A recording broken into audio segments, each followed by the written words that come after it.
Okay, next question is from Allie, who asks, what is your view on modesty in women's clothing?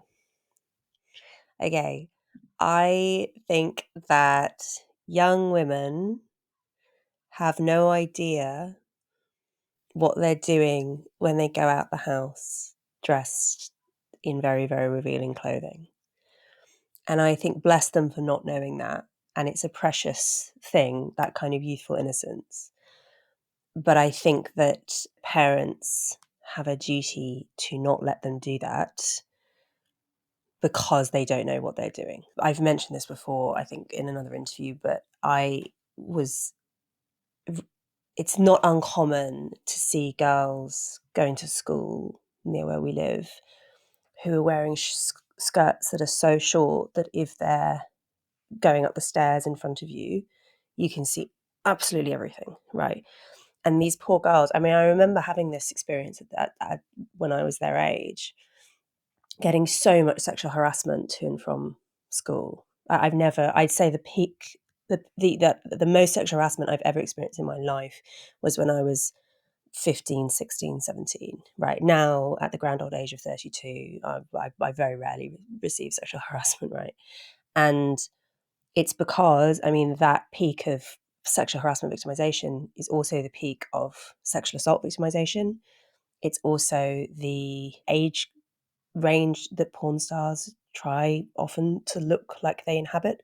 Legally, obviously, it's underage, but the teen category in porn, incredibly popular consistently. Like, men just find that age range very attractive for adaptive reasons. It's because these are a 16-year-old girl will be fertile but has typically not had a child before.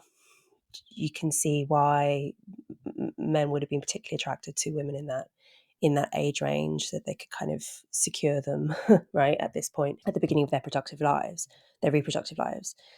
None of this is nice, and also none of this excuses men who will harass schoolgirls on the way to and from school. I think any men who are making these girls feel uncomfortable ought to be dealt with very, very directly by other men, ideally the police, right?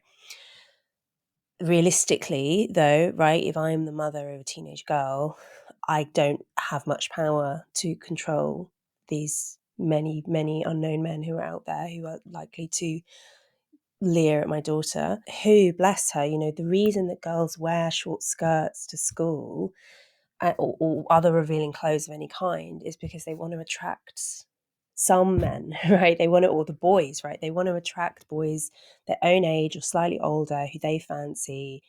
Like, they think that they're doing a sort of targeted sexual display, when in fact they're doing a sexual display which is experienced by absolutely everyone in their radius, right? And the girls just don't know that. They don't know that. And look, modesty is relative to the culture, right?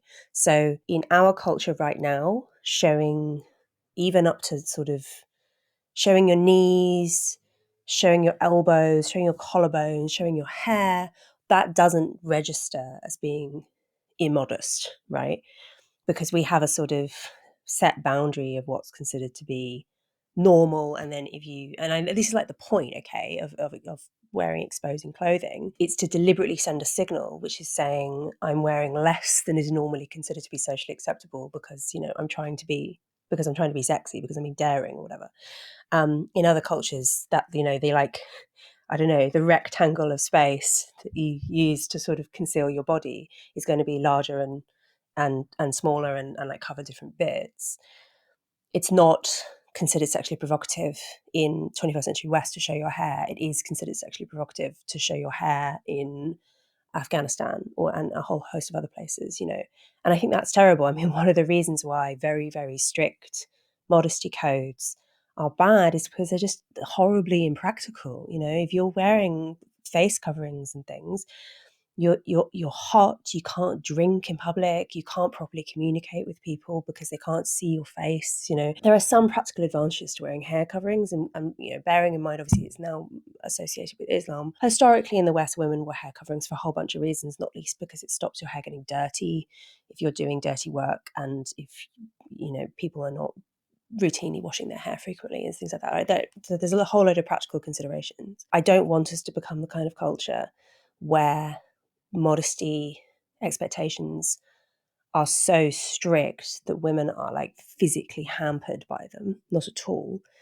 I do think, though, that given that we have, kind of a set agreement on roughly how much skin is expected to be, is like a normal amount of skin to be showing, I think it's incumbent on the parents of girls, particularly in this tight age range, 14 to 18, maybe the really, like the peak of rape victimization is 15, okay? I think it's incumbent on parents to discourage girls, and schools as well with uniform rules, to discourage girls from straying far outside of that expected boundary, because they will pay the price for it in terms of unwanted sexual attention, even if they also have to forego wanted sexual attention. And girls of that age they don't have the life experience to realize that. They have to be told by adults.